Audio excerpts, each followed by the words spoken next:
Hello, I'm Annette Young and welcome to the 51%, a show about women reshaping our world. Coming up, how India is dealing with a boom in single women, an estimated 70 million plus of them.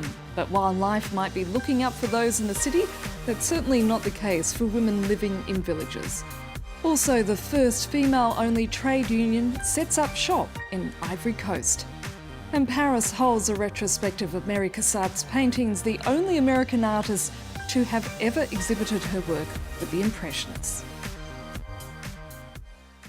But we begin in India, where the number of single women is on the rise, particularly in big cities where the young and educated are choosing independence over marriage.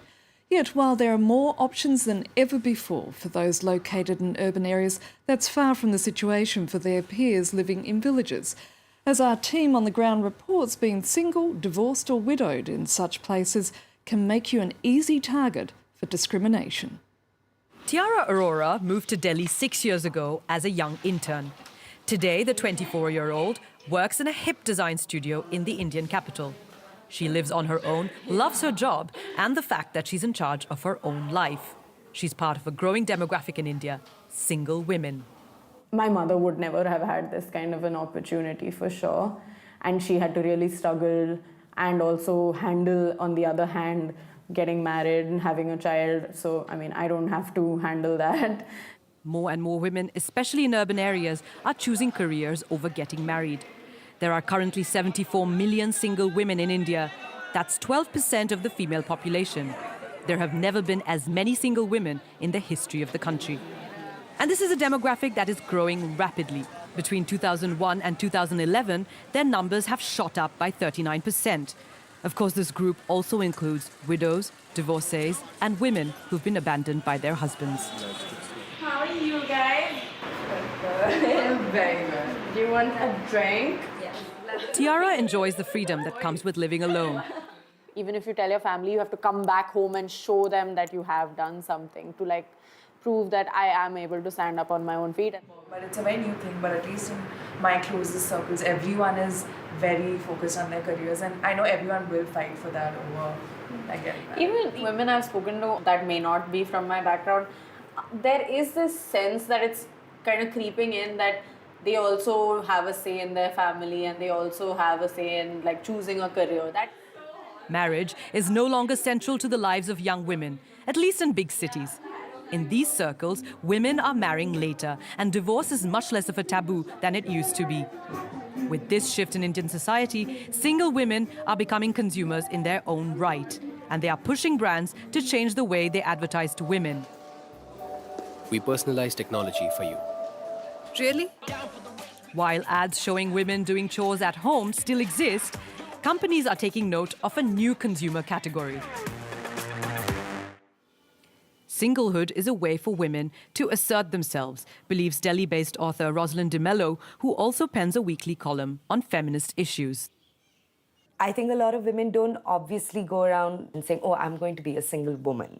And I think a lot of women often move to other cities as a form of escape, as a way of moving away from the domineering, sort of patriarchal setup of the family, at least within the anonymity of a city.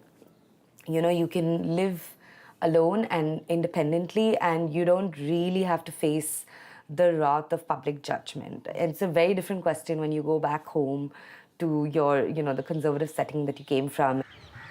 Life is much more difficult for the 44 million single women who live in rural areas. They face sexual abuse, face financial hardship, and are frequently denied property rights. Widows, abandoned wives, and unmarried women are socially ostracized, and there is stigma attached to divorce. This is my husband's motorbike. My brother-in-law destroyed it. He burnt a lot of clothes and also destroyed the beds. Rajwinder Kaur lives in Punjab. Her brother-in-law wanted to marry her after her husband died in a road accident in order to get his property. When she refused, she incurred his wrath. This society is not built for single women. It's scary to be alone. People make up all kinds of stories about me and emotionally torture me. It's very difficult to tolerate. I'm determined to stand on my own 2 feet, to take care of my needs, and I never beg for money. The Ekal Nari Shakti Sangathan helps women like Rajvinder understand their rights, access government entitlements, and battle regressive social customs.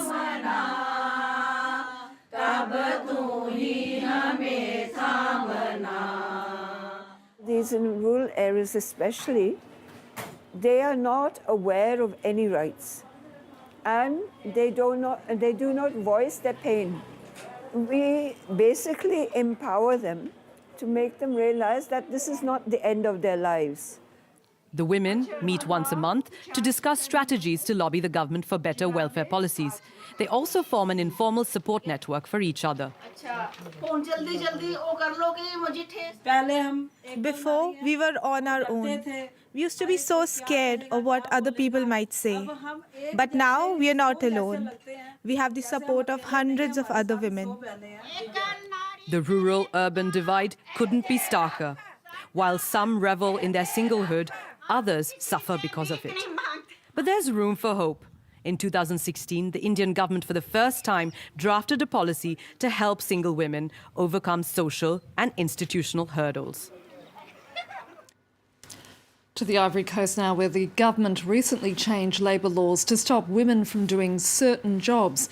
They now preclude work that exceeds the ability and physical capacity of women or that presents dangers which is likely to undermine their morality, such as working underground or in the mines.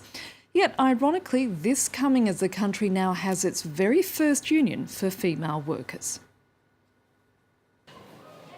For these women on the streets of Abidjan, it's just an ordinary day spent trying to make ends meet. If I get sick, I don't earn anything. So we're asking the government to give us some kind of insurance if anything happens to us. This union just for women, it's good. They will defend us. A women's union by women and for women who for the first time are uniting to make their voices heard. It's a historic move in Ivory Coast. Organisers have very little means and face a long road ahead. Their small HQ is in the heart of Abidjan. Activists here take more than 30 calls a day. Women are asking us about their rights.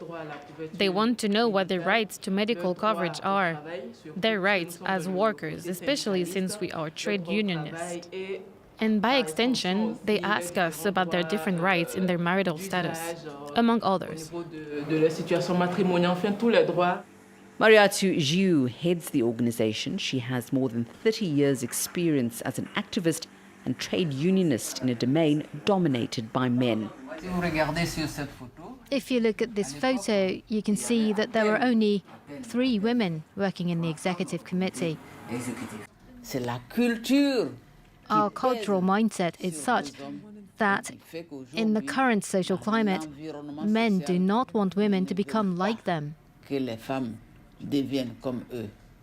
But today, everyone knows that women are capable. The undertaking has given Ivory Coast its first post-independence female trade union leader.